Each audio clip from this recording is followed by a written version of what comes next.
लखनऊ से पीजीआई की रिपोर्ट में खुलासा हुआ है, बच्चों पर कारगर नहीं है वेंटिलेटर। ये बड़ी खबर आपको बता रहे हैं लखनऊ से। पीजीआई की रिपोर्ट में यह खुलासा हुआ है कि बच्चों पर वेंटिलेटर कारगर नहीं है। तीसरी लहर से निपटने के लिए भेजे गए हैं 40 वेंटिलेटर और पीजीआई की यह रिपोर्ट बेहद चौंकाने वाली, परेशान करने वाली कि बच्चों पर वेंटिलेटर कारगर नहीं है।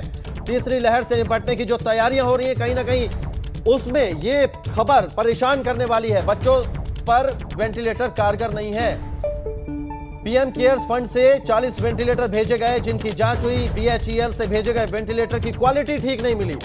तो ये बड़ी खबर आपको लखनऊ से बता रहे हैं। शैलेश अरोड़ा हमारे साथ ज्यादा जानकारी के साथ जुड़ गए हैं। शैलेश, एक परेशान करने वाली से खबर कहेंगे कि बीएचईएल से जो वेंटिलेटर भेजे गए उनकी क्वालिटी ठीक नहीं है। ये वेंटिलेटर बच्चों पर कारगर नहीं होंगे। क्या कुछ जांच में निकल कर आया पीजीआई की इस रिपोर्ट में?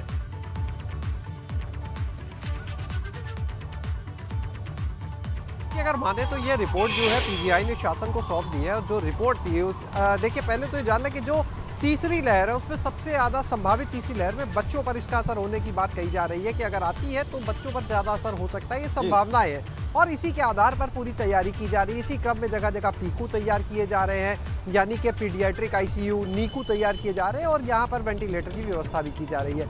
इसी के लिए पीएम केयर फंड से वेंटिलेटर आए थे। देखिए, ये खाली पीजीआई में नहीं आए बल्कि और जगह पर भी वेंटिलेटर गए थे। लेकिन शासन ने बोला पीजीआई से कि आप इन वेंटिलेटर्स को टेक्निकली देखिए कि ये हर तरह से इसमें कारगर है या नहीं है। और इसके बाद सोर्सेस की माने तो जो जांच टीम बनी उसने जब इन वेंटिलेटर्स को देखा तो ये सामने आया कि ये वेंटिलेटर बड़े लोगों पर देखिए कारगर है, लेकिन जो बच्चे हैं उन पर उतने कारगर नहीं होंगे पूरी तरह से।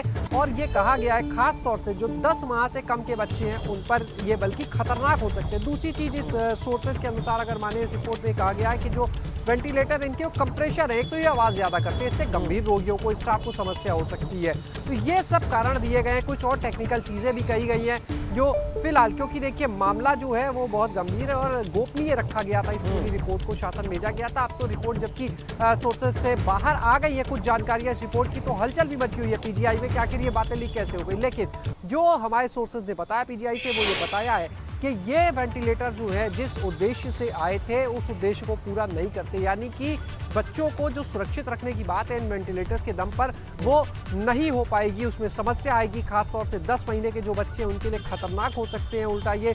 दूसरा, इनमें जो प्रॉब्लम्स हैं उनके बारे में बताया गया। यानी कुल मिलाकर कहे तो जो मानक है उन पर एक तरह से खड़े नहीं है, जिस उद्देश्य के लिए आए उसको पूरा नहीं करते। और देखिए, ये एक चिंता वाली बात है। इसलिए भी एक चिंता वाली बात है क्योंकि तीसरी लहर में जो आशंका जताई जा रही कि बच्चों को ज्यादा खतरा है, ऐसे में ये वेंटिलेटर उनके किसी काम के नहीं है। लखनऊ से आ रही है, सभी विकास प्राधिकरणों का एक कॉमन पोर्टल होगा।